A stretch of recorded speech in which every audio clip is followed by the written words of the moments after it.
마태복음 5장 38절부터 42절 읽은 말씀 중심으로 재해석된 보복법이라고 하는 제목으로 하나님 말씀을 함께 상고하고 은혜를 받고자 합니다. 우리가 계속해서 마태복음 산상설교를 강의하고 있기 때문에 마태복음에 나타나 있는 예수님의 사역과 산상설교의 대전제가 두 가지 있다는 말씀을 반복적으로 말씀드리고 있습니다.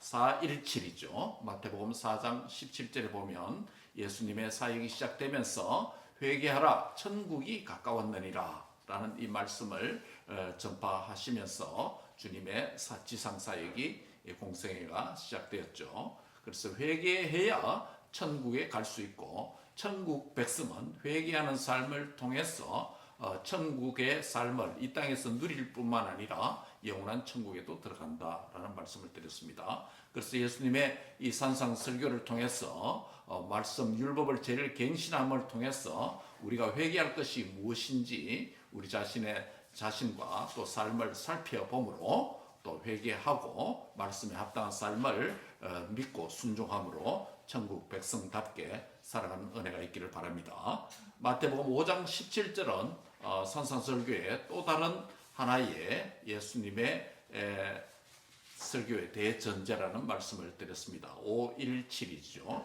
마태복음 5장 17절에 따르면 내가 율법이나 선지자를 폐하러 온 줄로 생각하지 말라. 폐하러 온 것이 아니요 완전하게 하려 함이다. 즉 예수님이 이 땅에 오신 목적을 구약 율법과 관련해서 우리에게 설명하시기를 율법을 선지서를 완전케 하려 이 땅에 오셨다라는 말씀을 하고 있습니다. 그래서 율법을 지금 재해석하실 때 바로 산상설교 통해서 재해석하실 때 그 율법을 선지서를 완전케 하신다는 의미가 무엇인지 우리가 상고하죠. 그 완전케 하신다는 의미는 예수님께서 재해석하시고 갱신해 주시는 그 방식대로 신약 성도인 우리가 그 도덕법, 율법을 지켜야 된다라는 이런 말씀으로 설교를 하고 계시는 것입니다.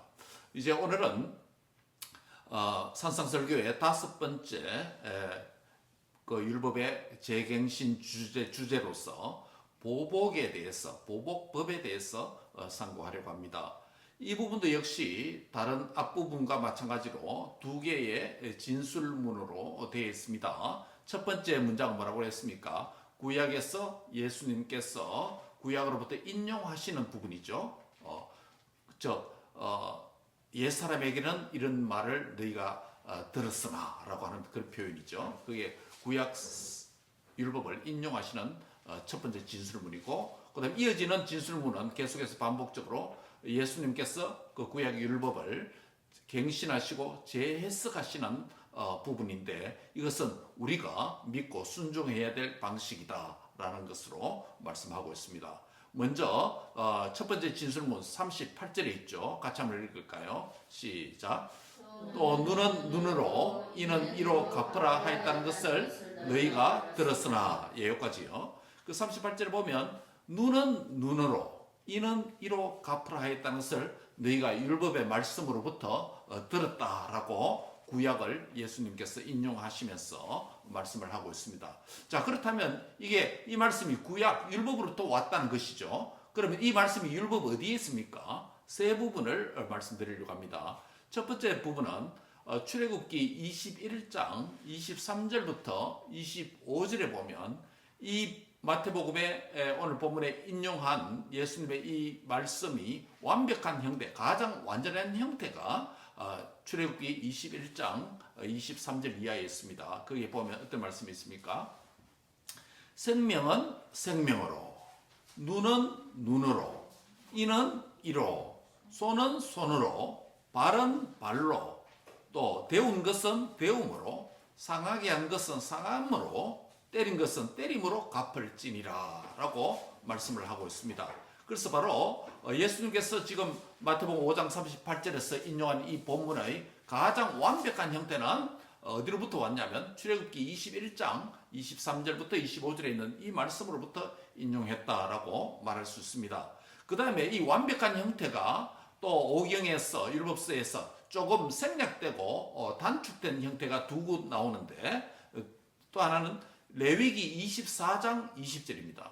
레위기 24장 20절은 조금 다른 표현으로 조금 단축되어 있습니다. 보면 파상은 파상으로, 파상에 따라서 때려서 상하겠다 이 말이겠죠. 한자 표현인데요. 파상은 파상으로, 눈은 눈으로, 이는 이로 갚을지라. 남에게 손상을 입힌 대로 그에게 그렇게 할 것이다 라고 레위기 24장 20절에 이 법을 좀 단축해서 말씀하고 있습니다. 단축된 해인대가 또 한 곳 더 있습니다. 신명기 19장 21절에 보면 내 눈이 긍휼히 보지 말라. 생명은 생명으로, 눈은 눈으로, 이는 이로, 손은 손으로, 발은 발론이라 라고 말씀하고 있습니다. 자, 요약을 하면 지금 마태복음 5장 38절에 예수님께서 눈은 눈으로, 이는 이로 갚으라 하였다는 것을 너희가 들었으나 라고 하는 것은 구약에서 모세 오경을 통해서 이스라엘 백성들이 옛 이스라엘 백성들에게 가르쳐 왔기 때문에 그런 말씀을 들었으나 라고 하는 그 말씀의 인용 장소가 바로 출애굽기와 레위기와 신명기에 있는 이 말씀을 인용하셨다라는 것입니다. 여러분 이 법을 뭐라고 부릅니까 우리가? 동해보복법이라고 부릅니다. 동해라는 것은 해가 동일한 해를 보복한다라는 겁니다. 어떤 사람이 내가 해를 받았다면 그 동일한 해를 가해자에게 갚는다라고 하는 이 의미가 동해보복법이라고 부릅니다. 라틴어는 렉스 탈리오니스라고 부릅니다. 영어로 말하면 the law of tallion, 보복법이다라고 부르는데 이 법을 한자로 표현하면 이법이다. 이법이라면 the law of tooth, 이빨로 이는 이로 했기 때문에 이 부분만 살려서 the law of the tooth, 그래서 이법이다. 한마디로 말하면 보복법이라고 하는 것입니다. 율법의 장르 가운데 보복법이라고 하는 부분에 대한 말씀이라고 할 수 있겠습니다. 그런데 이 동해보복법에 대해서 바르게 이해할 필요가 있습니다. 동해보복법이라 하면 내가 손해를 입은 것과 동일한 손해를 피해자나 피해자 가족이 가해자나 또 가해자 가족에게 보복한다는 것으로 우리가 그래 알고 있습니다. 그러나 이것은 오해입니다. 이 법은 어떤 개인에게 주어진 법이 아닙니다. 여러분 이 법의 문맥을 보면 어디 있냐면 출애굽기 21장 22절이나 출애굽기 22장 8절 9절에 보면 아까 우리가 동해보복법을 구약으로부터 인용했죠. 그 문맥이 어떤 문맥이냐면 이 법을 누구에게 주었냐 하면 재판관에게 주었습니다. 재판관에게 주었습니다. 즉 재판관에게 주어진 언약 법전의 문맥 아래서 출애굽기 21장부터 22장, 23장을 묶어서 언약 법전이라고 부릅니다. 그래서 이 언약의 법전 문맥 안에서 누구에게 주었다고요? 재판관에게 이 법이 주어졌다는 것입니다. 다시 말씀드리면 이 동해보복법이 각 개인에게 보복할 수 있도록 준 법이 아니라 이 사건들이 발생하면 재판하기 위한 재판관에게 정의로운 판결을 하도록 하기 위해서 주신 재판법이라는 것입니다. 예를 들면 생명은 생명으로 라고 하는 부분은 재판관들이 배상이 범죄로 인한 손해에 알맞는가를 자기의 지금 판결이 그 가해자가 피해자에게 끼친 형벌을 내릴 때에 판결할 때에 만약 살인죄를 범했다면 재판관은 살인, 죽이는 판결을 내리는 것입니다. 그런 의미에서 생명은 생명으로 라는 것입니다. 또 이는 이로라고 했으면 어떤 가해자가 피해자에게 어금니를 하나 쳐서 상하게 어금니가 부러졌다고 생각합시다. 그러면 그 피해자가 가해자에게 보복하기 위해서 상대방의 치아를 어금니를 부러뜨리는 게 아니라 재판장에 와서 재판관이 판결할 때 가해자가 피해자에게 어금니를 부러뜨렸으니 재판관이 판결하기를 그 가해자에게도 피해자가 당한 것처럼 똑같이 이는 이로 어금니 하나를 부러뜨리는 형벌을 내릴 때에 즉 재판법으로 주어진 것이 뭐라고요? 동해보복법이라는 것입니다. 그럼에도 불구하고 고대 근동에 유대인 외에 다른 셈족들도 많죠. 여러분 셈족이 많습니다. 그렇죠? 서북계열의 셈족, 히브리어를 쓰는 사람도 있고 또 아람어를 쓰는 분들 있고 또 히타이트 쓰는 있고 셈족들이 많습니다. 족보가 다양하잖아요. 다른 셈족들 가운데 실제로 이러한 보복법이 성경에 말고 자기 셈족들의 나라의 법들이 가운데 이 동해 보복법이라는 게 있었습니다. 예를 들면 하무라비 법전, 히타이트 민족, 이 하무라비 법전에 보면 여러분 하무라비 법전 많이 들어보셨죠? 이 법의 고대 사회에서 법의 가장 오래된 법 중에 하나가 하무라비 법전이잖아요. 그 하무라비 법전에 보면 여러 가지 살인과 상해에 대해서 상세하게 언급하는 법령이 있습니다. 법령 196조부터 214조에 따르면 하무라비 법에 따르면 이런 게 있습니다.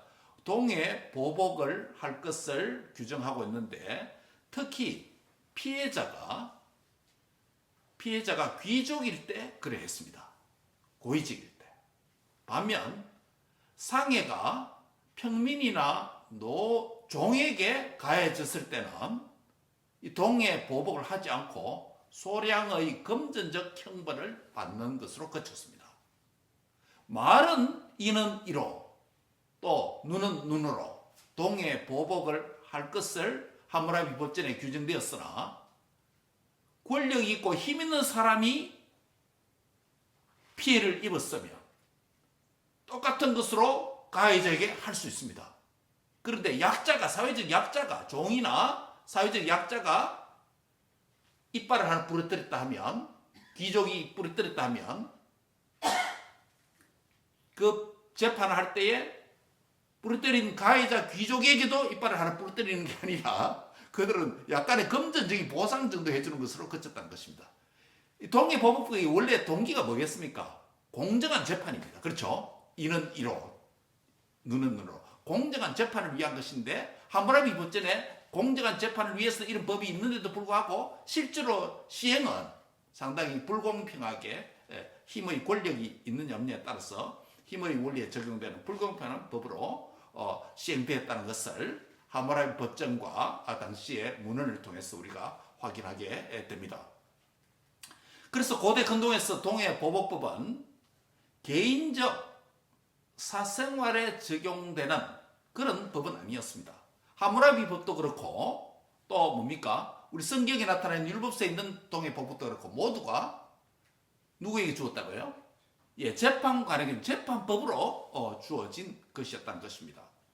그래서 하무라비 법도 그렇고 그 다음에 우리 성경의 법도 그렇고 모두가 개인적인 보복은 하는 것은 허용되지 않았다는 것입니다. 여러분 잘 알듯이 시민법 중에 율법의 시민법 중에 이런 게 있잖아요. 만약 살인을 당했으면 어디로 가게 됩니까?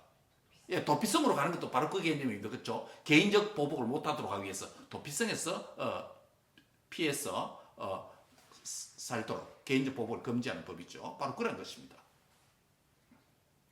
그렇다면 예수님께서 이 사실을 모르실까요? 왜 예수님은 소위 보복에 대한 이 율법을 이 본문에서 인용하고 계실까요? 이 질문을 우리가 해야 되겠죠. 예수님께서 이 보복법을 인용하신 의도가 어디 있습니까?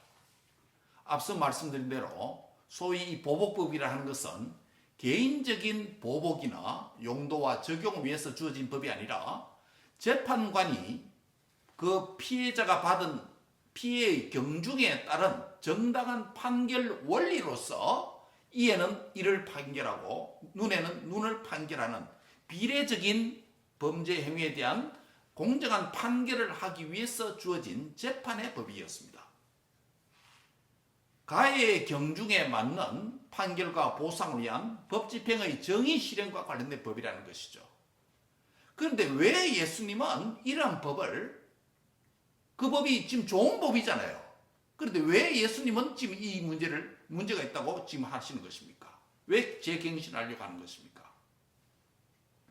예수님께서 마치 눈에는 눈, 이에는 이라고 하는 소위 보복법이 개인적인 용도로 사용되고 있다는 당시에 잘못된 상황을 전제하고 있는 말씀같이 보입니다.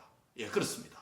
다시 말씀드리면 이 법이 위치한 문맥적인 상황은 개인적인 보복이 아니라 재판관의 공정한 판결 원리로서 공동체적인 법 집행 원리로서 주어진 법이라고 했습니다. 문제가 있습니까? 없습니까? 전혀 문제가 없습니다. 전혀 문제가 없습니다. 이 법에 문제가 없습니다. 이와 같은 원리는 예수님이 오신 이후에도 현대 대부분의 법이 뭡니까? 선진 사회나 법이 통하는 사회에서는 적용되는 보편적인 원리입니다. 우주적인 법 집행 정의의 원리입니다. 인류 보편적인 법 정의입니다. 그런데 뭐가 잘못됐다는 것입니까? 만약에 한 나라가 다른 나라를 공격하면 피해받은 나라는 똑같은 보복을 할 수 있겠죠. 이것은 공동체 차원입니다. 나라 차원입니다. 국가 차원입니다. 그러나 오늘 본문에서 말씀하는 것은 개인적 차원에서 말합니다. 그런데도 불구하고 당시의 유대인들은 이 법을 바르게 이해하지 못했고 바르게 적용하지 못했다는 데 문제가 있다는 것입니다. 무슨 말이냐면 당시에 어떤 사람이 이빨이 하나 부러지는 피해를 가해자로부터 받았다면 그 피해자나 또 피해자의 가족들이 직접적으로 보복하고 보응하는 그런 행위들이 만연했다는 것입니다. 뭐에 근거해서? 아까 말씀드린 출애굽기나 레위기, 신명기 세 곳에 있는 이에는 이, 생명은 생명, 이 법 때문에 그렇다는 것입니다. 즉 그들이 이 법을 오해했다는 것입니다. 이것은 재판관에게 적용되는 거고 재판의 공정한 판결을 위한 원리로 주신 말씀인데 마치 그들은 개인적으로 보복을 할 수 있는 것처럼 여기고 그렇게 이해를 했던 것입니다. 바로 예수님은 당시에 만연한 율법에 대한 오해와 잘못된 적용에 염두에 두시고 나는 너희에게 지금 이렇게 말한다 라고 말씀을 하는 것입니다. 그래서 이어지는 두 번째 진술문은 무엇입니까? 40절에 보면 나오죠. 또 너를 송사하여 속옷을 가지고 하는 자에게 무엇까지 주라? 겉옷까지 주라. 송사를 하여 속옷을 가지고 하는 자에게 라고 하는 이 단수로 표현되어 있습니다. 너라고 하는 단수가 표현되어 있습니다. 41절에도 비슷한 말씀입니다. 누구든지 너로 오리를 가게 하거든 그 사람과 심리를 동행하고 누구든지 너로 오리를 가게 하는 자 이것도 단수로 되어 있습니다. 42절에 보면 내게 구하는 자에게 주며 내게 구하는 자 꾸고자 하는 자에게 거절하지 말라라고 하는 표현 안에서도 내게 구하는 자 이 표현과 내게 꾸고자 하는 자가 복수가 아니고 단수로 되어 있습니다. 무엇을 강조합니까? 이것은 개인적인 관계 안에서 발생하는 가해와 피해에 대한 행동 원리라는 것을 한 번 더 강조하고 있습니다. 그래서 예수님은 지금 이 말씀하신 이유는 뭐냐면 개인적 차원에서는 얼마든지 너희가 손해를 보더라도 속는 줄을 알면서까지도 심지어 피해가 있다는 것을 알면서도 만약에 어떤 사람이 너의 속옷을 가지고 나면 겉옷까지 주어라. 개인적인 상황에서는. 여러분 공동체에서는 이런 데는 일이 있을 수가 없죠. 예, 한 나라가 완전 뭡니까? 수도를 짓밟았으면 다른 나라는 뭐 힘이 없어서 못할 뿐이지 상대방 공동체에서는 얼마든지 할 수 있습니다. 그게 보편적인 원리입니다. 그런데 개인적 차원에서는 예수님께서 말씀하시기를 속옷을 갖고자 하는 자에게는 겉옷까지 주어라. 오리를 가게 하거든 심리까지 동행해 주어라. 네게 꾸고자 하는 자에게는 거절하지 말라. 이것이 뭐랍니까? 예수님이 가르치시는 개인적 관계 안에서 베풀어야 될 사랑이라고 하는 원리입니다. 그런데 이렇게 반응할 수 있고 이렇게 할 수 있는 것은 자신의 힘으로 자신의 능력으로 할 수가 없습니다. 저를 포함한 모든 사람들은 보편적으로 자기가 어떤 피해를 정신적으로나 육체적으로나 물질적으로 어떤 피해를 받았으면 어떻게 됩니까? 괘씸하다라는 생각을 가지고 나도 동일한 보복을 상대방에게 해주고 싶은 것이 인지상정 아닙니까? 그래서 우리 힘으로 속옷을 원하는 자에게 그것까지 줄 수 있는 그런 힘과 능력이 없습니다. 오직 뭐로만 가능합니까? 하나님의 은혜로, 성령님의 능력으로만 우리가 가능할 수 있다라는 것입니다. 이것이 뭡니까? 주님이 가르쳐주는 원수를 사랑하라고 하는 마태복음 마지막 6번째 주제가 될 5장 43절 이하에 이어지는 말씀입니다. 한번 같이 하겠습니다. 원수를 사랑하라. 원수를 사랑하라. 예, 이것이 바로 나오는 이유가 이런 문맥 안에 있다는 것입니다. 공동체 차원에서는 적용이 다를 수 있습니다. 공동체 차원에서 여러분께서 어떤 범죄자가 죄를 범했는데 불구하고 공동체 차원도 무조건 이런 식으로 해주면 법 체계가 무너지고 사회가 무질서한 사회가 되지 않습니까? 전쟁에서도 보복하는 것이 정의지, 전쟁에서 참으라 해서 무조건 참는 것은 정의가 아닙니다. 힘이 없어서 못할 뿐이죠. 그렇죠? 예, 공동체 차원에서, 국가적 차원에서는 다른 문제입니다. 그러나 예수님께서 말씀하시는 것은 개인적 차원에서 이는 이, 또 눈은 눈, 이렇게 하는 것을 너희가 들었으나 너희가 비록 그것이 개인적으로 보복할 수 있다는 것으로 잘못 해석하고 잘못 적용했으나 나는 너희에게 말하느니 개인적으로 그럴 자격이 너희에게는 없다. 믿는 너희는 어떻게 했냐? 바로 오리를 가게 하던 심리까지 동의해주고, 꾸고 자는 자는 거절하지 말고 속옷을 갖고 자는 자에는 겉옷까지 내주라. 우리 예수님께서 친히 모범을 보이셨죠? 예, 십자가에 달리시면서 겉옷이 물러지고 속옷까지 다 빼앗겼잖아요. 그렇죠? 예, 주님께서 침묵하시고 그들에게 다 내어준 바가 된 것입니다. 그래서 바로 예수님께서 율법과 선지자를 완성하기 위해서 다섯 번째로 율법을 경신하는 이 주제는 소위 동해보복법이라고 하는 이 법인데, 당시에 재판법으로 주어졌으나 개인적인 보복법으로 오해하고 잘못 적용한 당시의 상황을 염두에 두시고 예수님은 이 법을 바르게 이해하고 바르게 적용할 수 있도록 재경신시켜 주셨는데, 개인적으로 보복하지 말라 하라, 개인적으로 보복하지 마라, 거기서 그치지 않고 보복 안 하는 것이 주님 가르침입니다. 그러나 예수님 거기에 그치지 않고 도리어 뭡니까? 겉옷을 달라면 속옷 달라면 겉옷까지 내어주는, 더 사랑을 베푸는, 원수까지 사랑하는, 너에게 피해를 준 자에게 가해자를 사랑하기까지 해라 라는 것이 주님이 가르쳐 주시는 바로 이 법을 진정하게 바르게 지키는 것이다. 그래서 예수님께서 이렇게 재해석과 갱신을 신약 성도인 저와 여러분이 이런 방식으로 지켜야 된다라고 말씀을 하고 있는 것입니다. 사랑하는 성도 여러분, 이 땅에서 믿음의 성도로서 그리스도인으로 살아가면서 개인적으로 여러 가지 여러분께서 피해를 당할 수도 있고 개인적으로 공격도 받을 수 있고, 이것은 뭡니까? 나를 모르는 사람도 될 수 있지만 나를 아는 사람에게도 해당될 수 있습니다.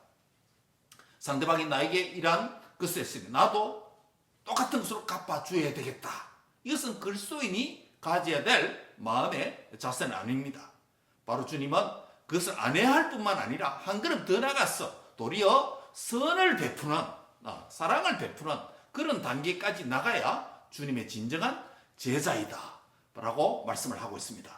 바로 4.17 마태복음 4장 11절 회개하라 천국이 가까웠느니라, 이 말씀을 주신 이유도 이 말씀에 근거해서 잘못되어 있다면 회개하고 바로 천국 백성답게 사랑까지 실천하는, 원수까지 사랑하는 이런 삶을 실천해야 된다라고 말씀을 하고 있는 것입니다. 말씀을 정리합니다. 오늘 두 가지 적용하려고 합니다. 바로 당시에 이스라엘 백성들이 이 동해보복법을 잘못 이해해서 잘못 적용하고 잘못 해석해서 왜곡된 삶을 산 것이 첫 번째 문제점이었습니다. 이것에 근거해서 우리에게 적용한다면 진리를 바로 알고 바로 적용하는 주의 제자가 되자라는 것입니다. 한번 같이 하겠습니다. 진리를 바로 알고 바로 적용하는 제자가 됩시다. 예, 동해보복법의 왜곡된 해석과 적용을 바로 잡으시고자 하는 주님의 의도가 여기에 있기 때문입니다. 오늘날 현대 그리스도인뿐만 아니라 역사 속에서 많은 이단이 등장하는 이유도 어디에 있겠습니까?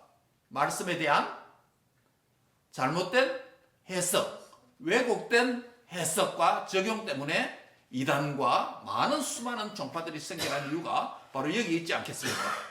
그래서 공동체적으로도 그렇고 우리 개인적으로도 그렇습니다. 개인 신앙이 건강해야 되는데 잘못된 적용, 잘못된 믿음, 잘못된 행위를 갖게 되는 것은 똑같은 성경을 읽고 똑같은 말씀을 적용하는데도 불구하고 바로 왜곡된 삶을 산다는 것은 바로 이 본문에 대한 잘못된 해석, 잘못된 적용 때문에 일어나는 현상이다라고 우리가 이해할 수 있습니다. 특별히 시편 119편 33절에서 35절에 우리에게 중요한 말씀의 적용 원리가 하나 있습니다. 같이 한번 볼까요? 시편 119편. 우리는 오늘 동해보복법의 첫 번째 적용으로서 진리를 바로 알고 바로 적용하자라는 것으로 적용하고 있습니다. 여기에 대한 하나의 지침이 119편 33절부터 35절에 있습니다. 같이 한번 읽을까요? 시작. 여호와의 주의 율법의 도를 내게 가르치소서. 내가 끝까지 지키리이다. 나로 하여금 깨닫게 하여 주소서. 내가 주의 법을 준행하며 전심으로 지키리이다. 나로 하여금 주의 계명들의 길로 행하게 하소서. 내가 이를 즐거워함이니이다. 여기서 여러분 두 가지 키워드가 있습니다. 하나는 뭡니까? 내게 가르치소서, 깨닫게 하소서. 즉 하나는 뭡니까? 진리를 바로 아는 것에 있습니다. 그렇죠? 바르게 알아야 됩니다. 성경 공부를 하는 이유도 어디에 있습니까? 바르게 아는 것이 첫 번째 목적입니다.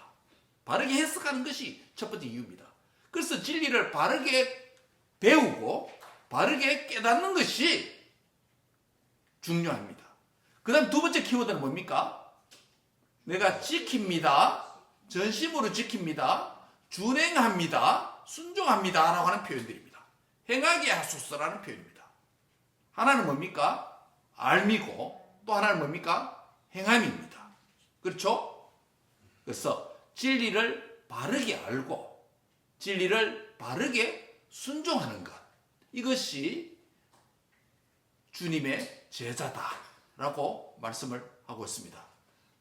그래서 말씀대로 깨닫고 말씀대로 행하는 삶, 이 시편 기자의 이 세 구절을 요약하면 말씀대로, 주님이 말씀하신 대로 깨닫고 그 의미대로 깨닫고 그 다음 주님이 그 말씀하신 대로 순종하고 행하는 것, 이것이 바로 주님이 동해보복법을 재경신해 주는 중요한 하나의 적용이 될 수 있다. 왜냐하면 동해보복법을 개인적으로 보복할 수 있다는 것으로 당시의 사람들이 오해했기 때문에 주님이 바로잡고 계시고 신약 성도인 우리에게까지 말씀을 하고 있습니다. 그래서 성경을 많이 읽고 또 바르게 배우고 성경 공부를 하고 진리를 바로 깨닫는 은혜가 있기를 바랍니다.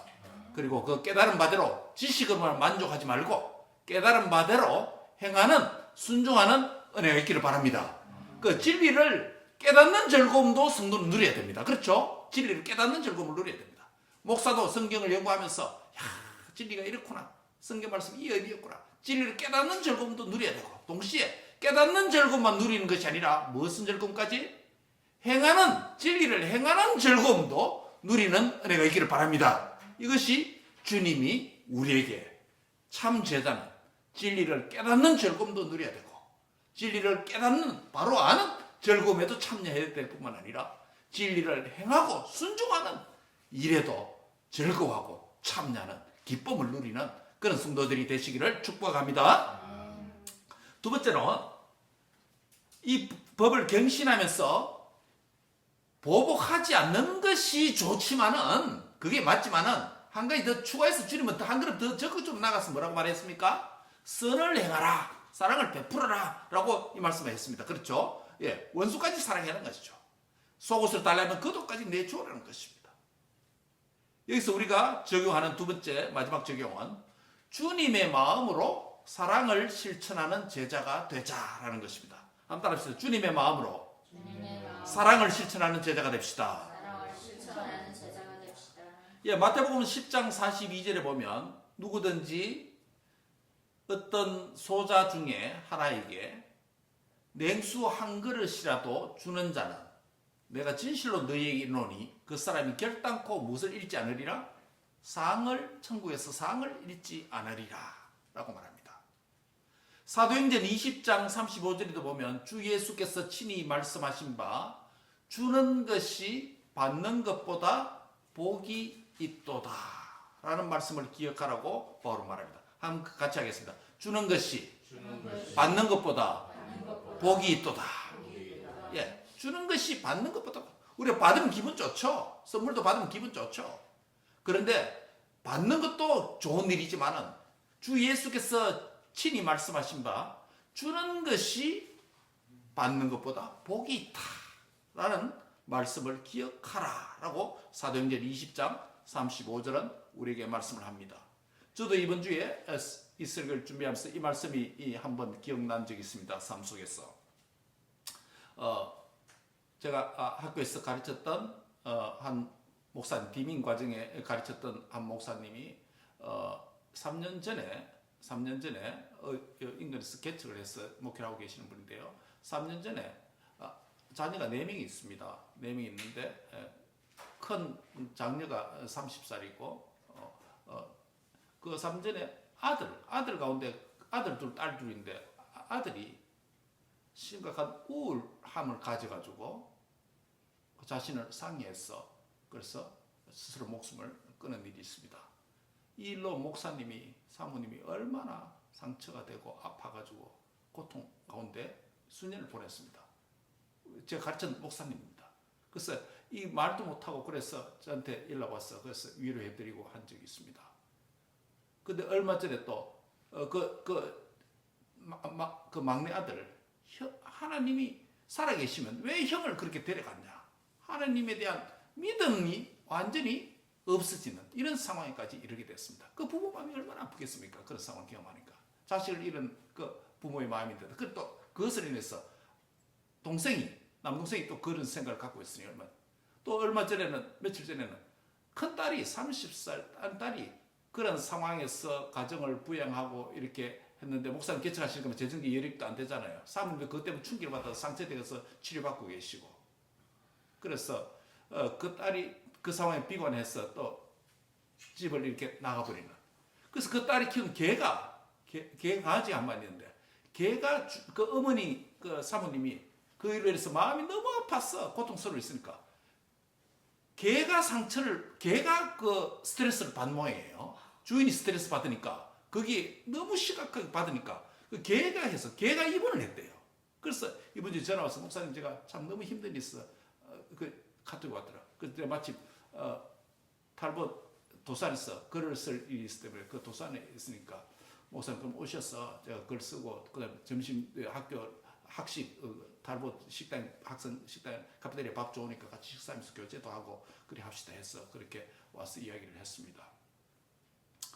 그래 위로도 하면서 들어주기도 하고 그럼 마지막에 이제 갈 때는 도산 앞에서 봐야 하고 하면 되는데 이 말씀이 그 순간 딱 생각난 거예요. 오리를 가고자 하면 심리까지 동행해줘라. 물론 그분께서 동행하라는 말을 안 했지만은 내 마음에 차는 저 밖에 학교 밖에 스트릿 파킹 돼 있거든요. 그 도산에서 식당에서 밥 먹고 봐야 되는데 이 말씀이 순간 딱 생각났어. 내가 그 목사님 차 타는 데까지 배웅해드리고 같이 동행해서 마음을 함께 하는 그런 이 말씀 순간에서 제가 개인적으로 적용한 바가 있습니다. 사랑하는 성도 여러분,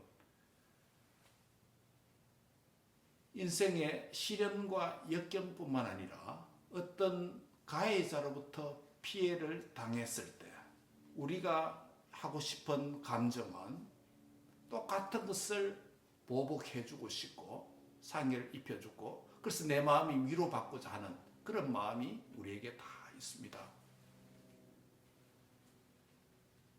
그런데 우리 주님께서 동해 보복을 바로 잡으시면서 보복을 못할 뿐만 아니라 도리어 가해자에게 너희가 베풀 수 있는 모든 것을 다 베풀어라 라고 주님이 말씀하십니다.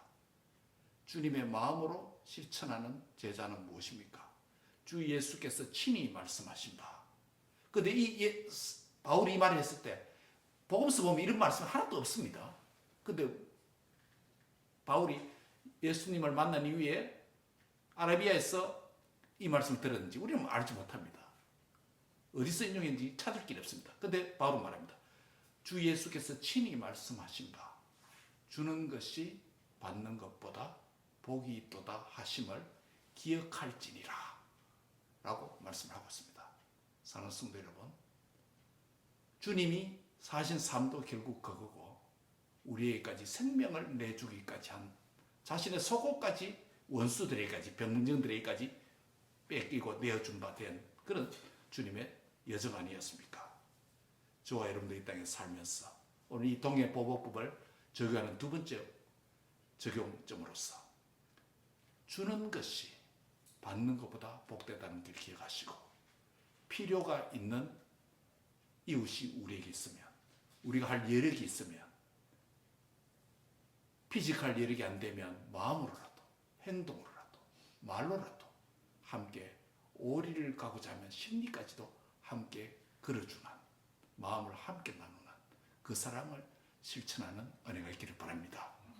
바로 주 예수께서 친히 말씀하신 바 주는 것이 받는 것보다 복이 있다 하신 말씀을 너희가 기억할지니라. 이 말씀을 기억함으로 주님의 참된 제자의 삶을 실천하는 은혜가 있기를 축복합니다. 하나님 감사합니다. 우리같이 배은만덕하고 피해 입은 대로 갚아주려고 하는 못된 성품을 가진 우리에게까지 주님은 자신의 생명까지 내놓으시고 자신의 겉옷은 찢기고 속옷까지 가해자인 군병들에게 내준 바 되는 그 사랑을 실천하신 주님께서 잘못된 왜곡된 동해보복법을 해석하고 적용하는 그들에게 개인적으로 적용해야 되는 것이라고 바르게 잡아주셨을 뿐만 아니라 가해자에게 도리어 선과 사랑을 베풀라라고 말씀하여 주셨습니다. 사랑하는 주님, 우리의 이 땅의 삶이 주님의 사랑을 본받는 자 되게 하옵소서. 주님의 말씀을 바르게 이해하고 바르게 순종하는 자 되게 하여 주시옵소서. 주 예수께서 일찍이 말씀하신 바 주는 것이 받는 것보다 복되리다라는 말씀을 너희가 기억할지니라라는 이 말씀을 깊이 생각하고 남은 여생을 이 땅에서 주님의 제자답게 천국 백성답게 살게 하옵소서. 예수님의 이름